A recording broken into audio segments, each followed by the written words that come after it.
ఏపీలో కీలక ఘటానికి సమయం ఆసన్నమవుతోంది. ఈ నెల 13న పోలింగ్ జరగనుంది. 11 వరకు ప్రచారానికి సమయం ఉంది. కేవలం 5 రోజుల వ్యవధి ఉండడంతో అన్ని పార్టీలు ప్రచారాన్ని ముమ్మరం చేశాయి. ఈ రోజు ఏపీకి ప్రధాని మోదీ రానున్నారు. కూటమి తరపున ప్రచారం చేయనున్నారు. గెలుపు మాదంటే మాది అని అధికార వైసీపీ, విపక్ష ఎన్డీఏ కూటమి చెప్పుకొస్తున్నాయి. అదే సమయంలో సర్వేలు సైతం హల్చల్ చేస్తున్నాయి. టీవీ9 రవిప్రకాష్ ఇటీవల తన ఆర్టీవీ పేరిట చేసిన సర్వేలో టీడీపీ కూటమిదే విజయం అని తేలింది.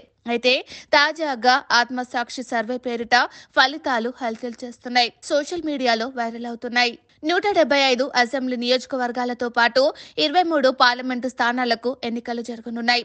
వైసీపీ వర్సెస్ టీడీపీ కూటమి అన్నట్లు పరిస్థితి ఉంది. మరోవైపు కాంగ్రెస్ పార్టీ సైతం ఉనికి చాటుకునే ప్రయత్నం చేస్తుంది. ఆ పార్టీ రాష్ట్ర అధ్యక్షురాలు షర్మిల కడప పార్లమెంటు స్థానం నుంచి పోటీ చేస్తున్నారు. కీలక నేతలను ఈసారి పోటీలో పెట్టింది కాంగ్రెస్.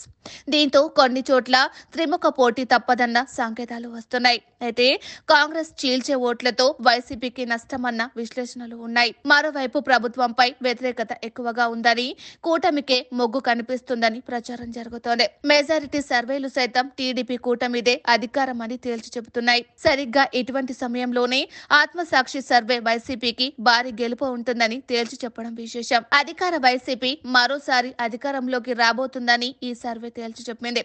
3 పార్టీలు కూటమి కట్టినా ఏపీ ప్రజలు మాత్రం వైసీపీకే జై కొట్టారని తెలుస్తోంది. అధికార వైసీపీ మరోసారి అధికారంలోకి రాబోతుందని ఈ సర్వే తేల్చి చెప్పింది.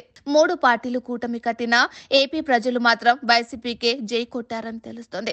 అధికార వైసీపీకి 95 నుంచి 113 స్థానాలు దగ్గర అవకాశం ఉందని, టీడీపీ కూటమికి 56 నుంచి 63 స్థానాలు మాత్రమే వచ్చే అవకాశం ఉన్నట్లు ఈ సర్వే చెబుతుంది. అయితే నేరుగా ఆ సంస్థ ప్రకటించినట్టు ఎక్కడా లేదు. కానీ సోషల్ మీడియాలో మాత్రం విపరీతంగా వైరల్ అవుతుంది. వైసీపీ శ్రేణులు పెద్ద ఎత్తున వైరల్ చేస్తున్నారు.